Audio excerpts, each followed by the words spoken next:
right. So what's your name? Harold Lee James Harris. Where are you from? Originally, Florida. I was born in Orlando, 1988, December 23rd. I was born into foster care, actually. I was born high. When they found me, I guess from what my mother told me in the police report and everything like that, I was found behind a dumpster in Florida. Umbilical cord still connected to me.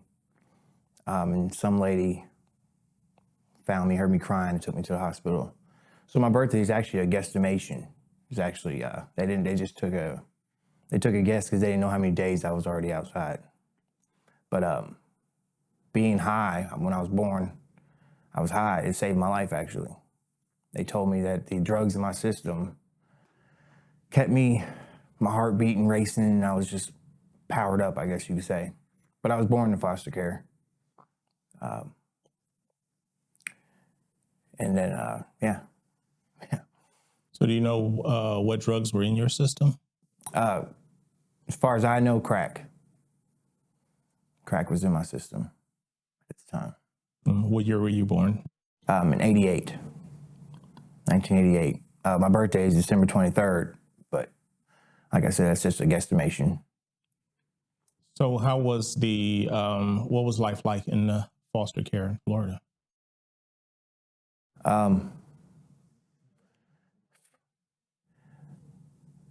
I remember bits and pieces of it until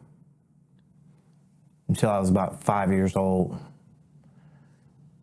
They were saying I was just a troubled kid. I was acting out. Because I moved around a lot of homes because I was bad. I'm not going to lie, I was. But then my mother came along, my dad, who adopted me, and saved my life. Because kids of my age, at 8, 9 years old, they don't get adopted. You know what I mean? Once you start, the closer you get to a double digit, we all just kind of like band together. You know what I mean? Because they know after that age it's hard because everybody wants babies. They don't want kids that's already been in and out of homes, have a sense of, have their own character about them, you know what I mean? Been through some things. We're harder to deal with. So we know that because foster kids, we always talked and hung out and told war stories and stuff like that. So when I got adopted, it was truly a blessing. My mother adopted me, and she ended up adopting 5 of us. At one point, it was 11, because she couldn't have kids. So she was a godsend. Plus, my dad was a foster kid. So when she adopted me, my older brother, my younger brother, my only 2 younger sisters, and then at one point in time, it was Ray and Leslie and Jasmine and Lil Ray Ray. We were all living together. I'll never forget them now. But yeah, she saved my life. She really did. She was strict, though. She was strict. She was rough. She was from Carolina. She grew up in the South. Her parents didn't play, so she didn't play. You know what I mean? But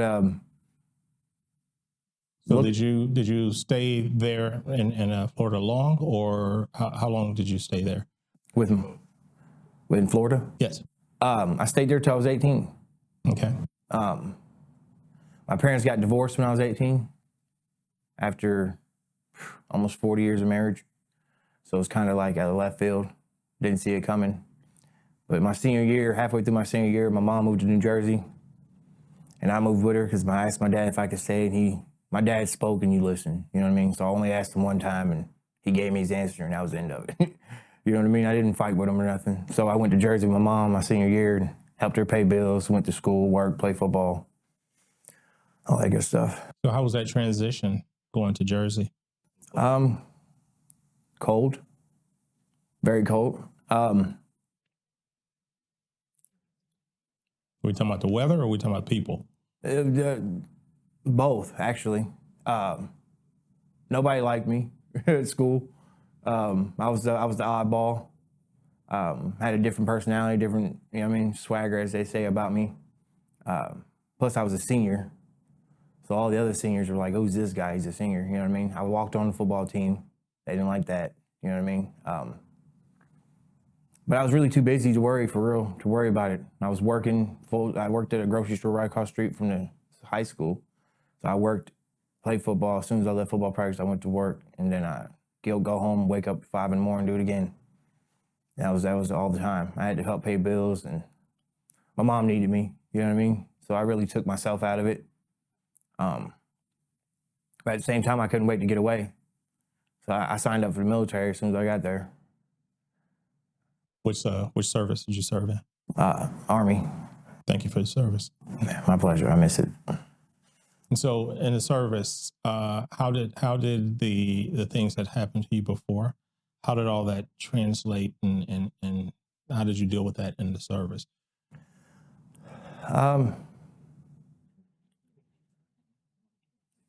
Getting in the military was like a sense of home. For real, the camaraderie, the brotherhood, the discipline. I needed it. I wanted it. You know what I mean? I flourished in those times. You know what I'm saying? Like under the pressure, I didn't mind it being under the pressure. You know what I mean? I wanted the action. I wanted the doing something bigger than me. You know what I mean? They say only a certain percentage of the whole United States makes it in the military. Even the people that go would sign up don't make it all the way through basic training, AIT, stuff like that. I was trying to join because my brother was in already, my older brother. So I took the same job as him. What was that job? 12 Charlie, bridging engineer. I could have got any job. I scored like a 90 or something on the ASVAB, but I wanted to go where he was going. Just because I missed him for real. He left. He's 4 years older than me, so when I first got in high school, he was already gone. So I missed him. So I was trying to chase him down for real. God seemed different though, because as soon as I got there, he left. It's kind of weird how that worked. He went special forces and stuff. But I loved it. I loved it. I love the work ethic, the grinding, the pounding. You know what I mean? We built bridges by hand, so we carried a lot of steel, and there was a lot of big machinery. And plus, bridges are important, especially in war.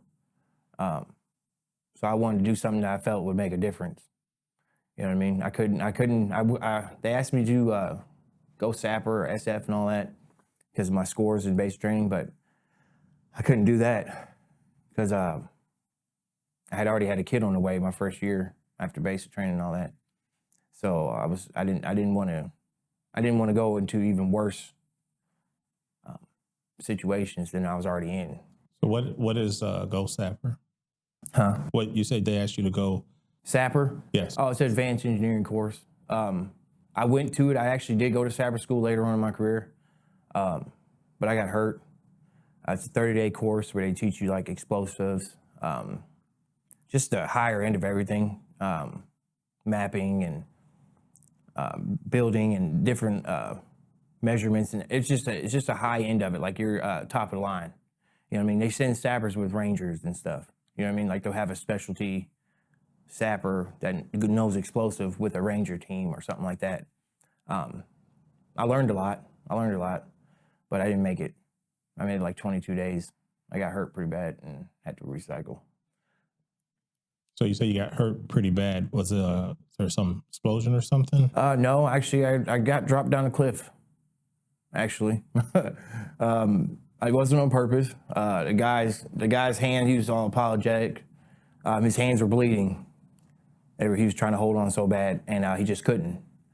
And tore his hands up. He ended up dropping me, and it's just the way it goes. You know what I mean? There's nothing I can do about it. I've seen guys jump out of airplanes and snap both their legs. You know what I mean? I can't. You know what I mean? You can't just hope for the best, and that's all I could do. How long were you in the service for? 8 years, 11 months, 22 days.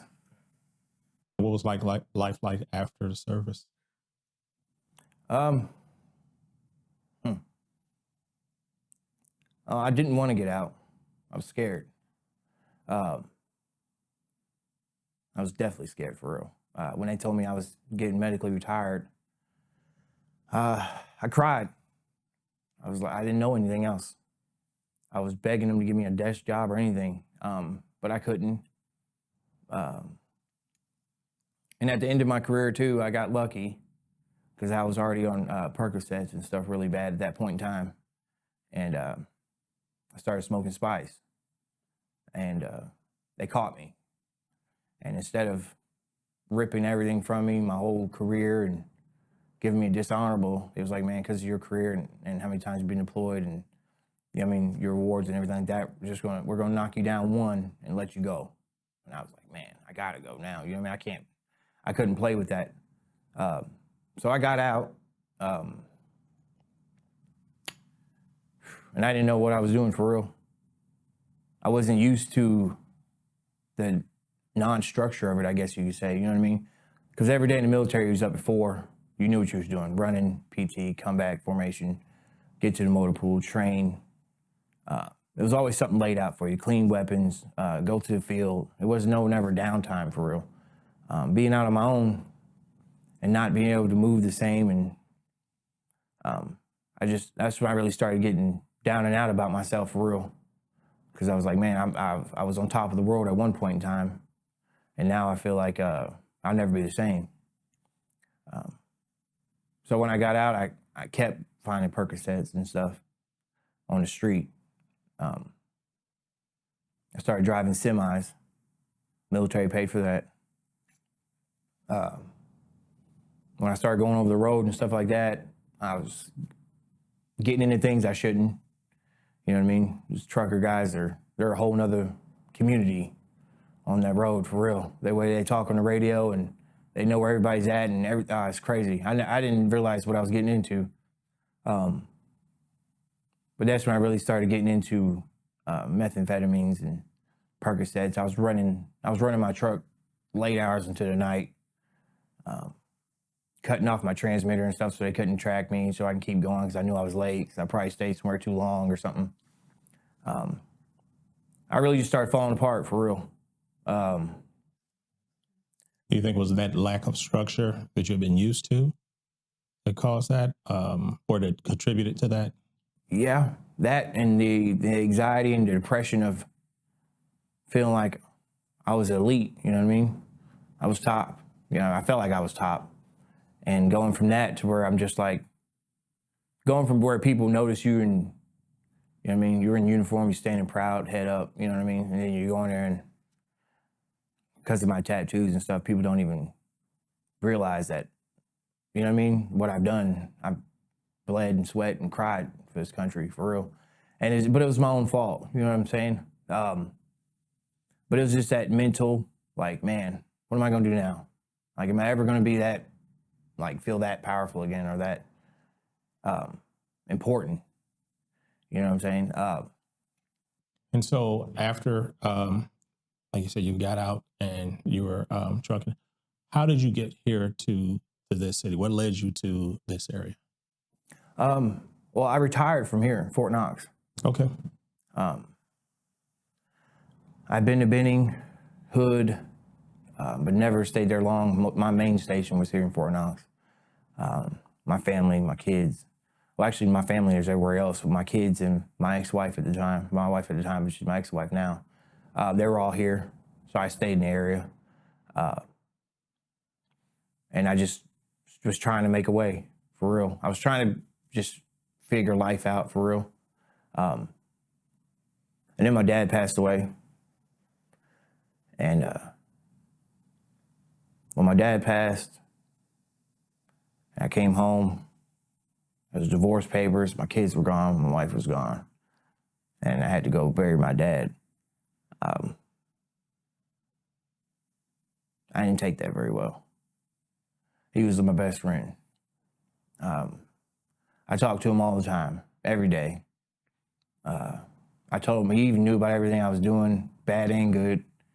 He always had his input, but he never like disowned me or like wouldn't talk to me or nothing. You know what I mean? He'd always hear me out or give me his advice or whatever. So when he passed, I was lost, for real. I gave up. Keep it all, to be honest about it, I gave up. I gave up. My kids was gone. My wife was leaving me. And the person that I looked up to, for the person that saved me, from utter just pain. And I was at a point in my life where I was like ready to listen to them. You know what I mean? Like, you go through your whole life, yeah, you hear your parents and they're telling you all these profound things, but you're like, you don't know what you're talking about. You know what I mean? But then when you have kids of your own and you grow up and you're like, man, he was right. You know what I mean? And it's crazy because I had just told him that a couple nights before. I was going to Wisconsin and I was scared. It was snowing. I never had a rig in the mountains like that. And I talked to him. He talked to me the whole way there. And they said he passed away the next night. But then when I found that out, I was over the hill. I gave up. I really did. I went to the streets of Louisville. For real. What was that like, going to the streets of Louisville?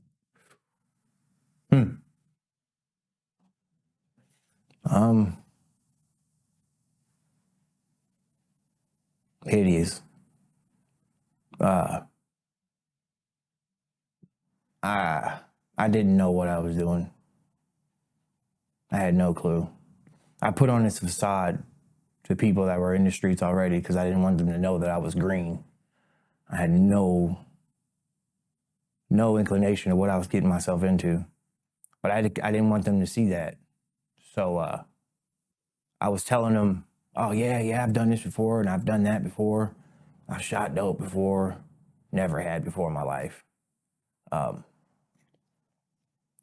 And because of my pride, my ego, the needle got a hold of me pretty bad.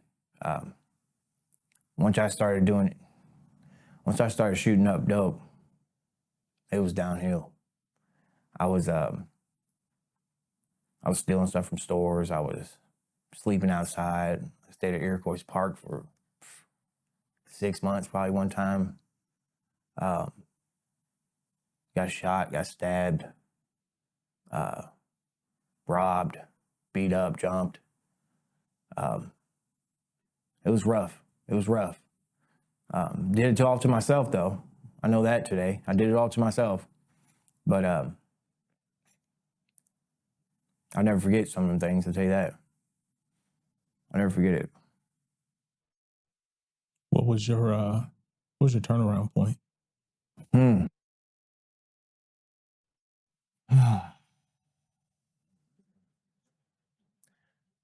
This last time I got locked up,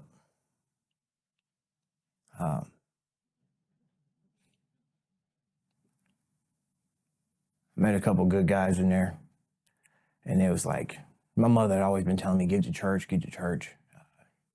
You're meant to talk to people. She always tells me, you got to be tested to have a testimony, and that's what you've been tested. And this last time I got locked up,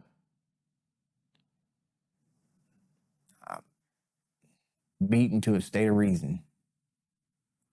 I'm like, man, I'm 35 years old. The sentences keep getting longer. My brother was begging me. He's like, man, just try recovery. And I just knew. I knew what I had been doing wasn't the right answer, but I knew that from the beginning when I first started, to be honest with you. I knew when I started it wasn't the right answer, but I just didn't care enough to do nothing about it. The older I've gotten and the more just worn out on institutions and being locked up and treated like an animal, and living and being around people that don't care about life. You know what I mean? They start to rub off on you. I was sitting in this Class D facility this last time, man. Right before I got locked up this last time, I said, the night before I was like, man, God, I'm done. I'm tired. And I've heard this story before, but this is so true. And the next day I got locked up. And I was like, man, that's God doing something for me what I can't do for myself. And then my brother kept feeding me little things about sobriety. He has about 4 years now. He was doing good for a while. And he's what attracted me to getting sober. he was my higher power in a sense at first. I've always had a sense of God, grew up in church. But what attracted me to sobriety was his success. You know what I mean? How good he was doing, because we were in the madness together. We were in it together day and night. And for him to turn around, I was like, man, what is he doing that? Like, how is he doing this? You know what I mean? My curiosity of like, how did he defeat it? Like, how is he walking around with his head held high? People are all over him, loving him, wanting to be in his pocket. And I was like, man. So I promised him and my mother and myself that I'd give it a shot. And I just came in with a willing heart. Not so much as an open mind at first, because I've always been skeptical about AA, recovery. I always thought people just went HIP or court ordered or drug court or something like that. So I was kind of closed off to the idea of actually believing what's in the big book and stuff like that. But once I got in the rooms, man, it was a whole different story, for real. It was a whole different story. I can't really explain what happened to me, for real. I don't feel the same anymore. I really don't. I started noticing people that were in AA and the pillars of the community, for real. And I'm like, man, I started watching them. Really good people watcher, you know what I'm saying? Because I'm, for one, back in my mind is trying to be like, oh, okay, I'm a skeptic, so I'm trying to see what they're doing, see if they slip up and fall. But then once I started watching them for so long, I'm like, man, they ain't falling. You know what I mean? So I might need to open my ears and close my mouth. And that's what I did, for real. I started listening to my sponsor, my brother, a couple other people that I really hold dear today, for real. And it was a journey, for real. And I'm nowhere near done. Promise you, I'm not. But starting out in recovery, I had 2 sponsors. At first, I didn't have a sponsor. I was lying about it. I was trying to fake it till I made it. And that got me there, you know what I mean? And then I lost 2 sponsors. They both relapsed on me. So I started freaking out. It's like, man, hold up. Like, what's going on? I'm doing everything you tell me to do. Was it me? You know what I mean? And then my brother sent me somebody, and he's honestly changed my outlook on life, for real. That and just being willing to change, willing to want something different, man. I don't want the chaos anymore. I don't want the pain, the starvation, the hunger, just the hunger for love, the hunger for someone to care about me or to feel like I'm putting something out into this community or that's worth being noticed. You know what I mean? I don't want to be looked at as that mess no more. You know what I mean? Because I'm not a bad person. I know I'm not. That your sponsor either has done or said that has given you that new look, that different way of looking at things, or that desire to want to be doing something better? Honestly, he just broke the book down for me. He didn't really do anything spectacular. There was no bells and whistles or lights or anything. He really just broke that book down and had me sit down, and I'd read it and we read it together, and then I'd read it again. And it started coming to life. Like, I was in that book. Like, I've tried to deny it for a long time. Like, oh, that's not me. I'm not that bad. Or, no, I can control this or I can control that. But then when I really became gut level honest with myself, I'm like, man, that is me. And realizing that I'm in this book, and then there's people that have been sober for 40, 50 years and read the same book and are using the same book today. It's like, oh, you know what I mean? Like, it has to work if you let it. You know what I mean? Like, as long as you're not going against the grain and you're trying to do the next right thing, and you're being honest with yourself, you're holding yourself accountable, you're having a spiritual relationship, and you put God first. I mean, it's got to work. And I think, in all honesty, when I open my heart to that, stop being so closed off, willing to put the work in, and be honest with my defects, my instincts, my behaviors, my attitudes towards people and life in general, all the anger and resentment I had for things that I shouldn't even have resentments for, the pain I had to let go of things that some people were probably just as sick as I was, or I am, if not sicker. And having that compassion, understanding, and realizing I don't have to hold on to that anymore, it's beautiful. It's beautiful. Realizing that it's not my place to chastise or bring judgment down on anybody, or hold a resentment or have anger towards them, because that's just taking up space in my heart, in my life. And he just walked through that book with me so peacefully, man. I couldn't even express to you how. I mean, I honestly, at first I was hesitant of him, and now we're like best buds. I talk to him every day. They say when you, normal people like us wouldn't mix, that's real.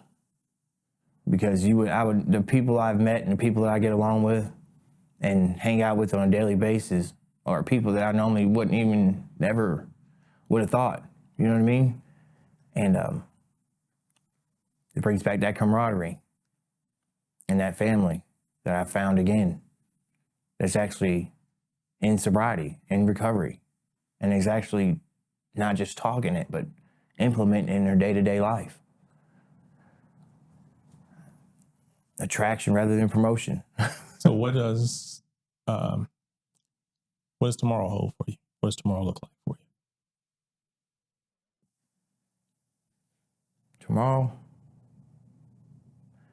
Tomorrow, I just hit my knees in the morning, thank God for waking me up, and hope that I can help somebody else.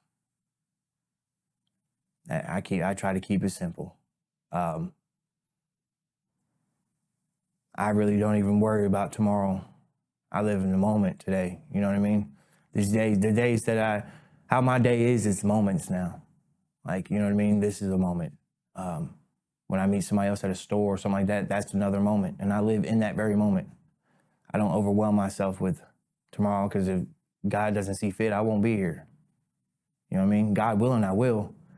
But if it's my time, it's my time. But when tomorrow comes, if it does, if he graces me with that, I will, I'll pray, I'll meditate, I'll put on my Christian rap music, and I'll hit the day running. I hit the day running and hope I come across somebody that needs my help, or I can help them, or guide them, or teach them, or anything. You know what I mean? Just to know you're worth it. You know what I mean? Just know you're worth it. You're worth the work. You're worth the energy. You're worth the time. And it gets better. Takes time. No matter what you've been through, no matter the pain, the struggle,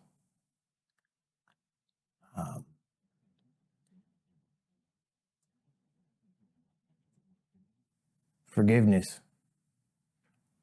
Forgive yourself.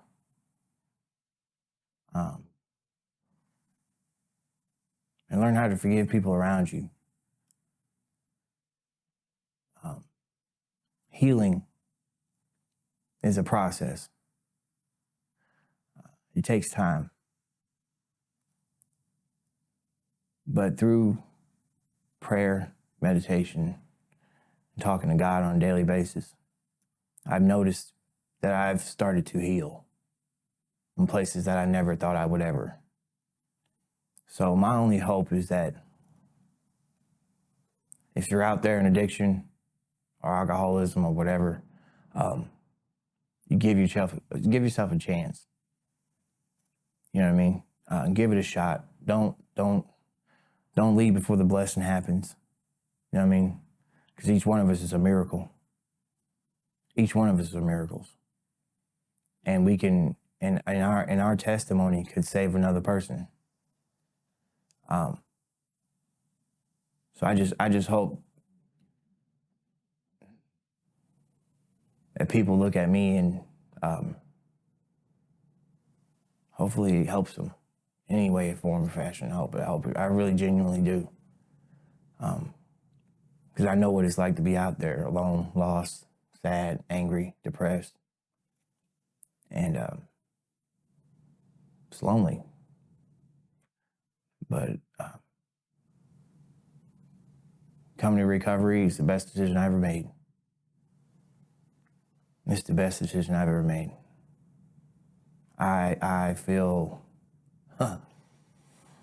like I'm on a new chapter, and sky's the limit. And I really think that's the limit either for me, because I think God's got something for me. He wouldn't bring me through everything He's brought me through for Him not to. You know what I mean? So I just hope that people just give themselves a chance, no matter what they've done, no matter how bad they think they've been. There's somebody out there who's been just as bad or worse. No matter how many bad things they've done, somebody's probably done worse. And you just got to forgive yourself, man. We don't forgive ourselves. We'll forgive everybody else before we forgive ourselves. But the healing starts with us. It starts with us and ends with us. I've always been told that.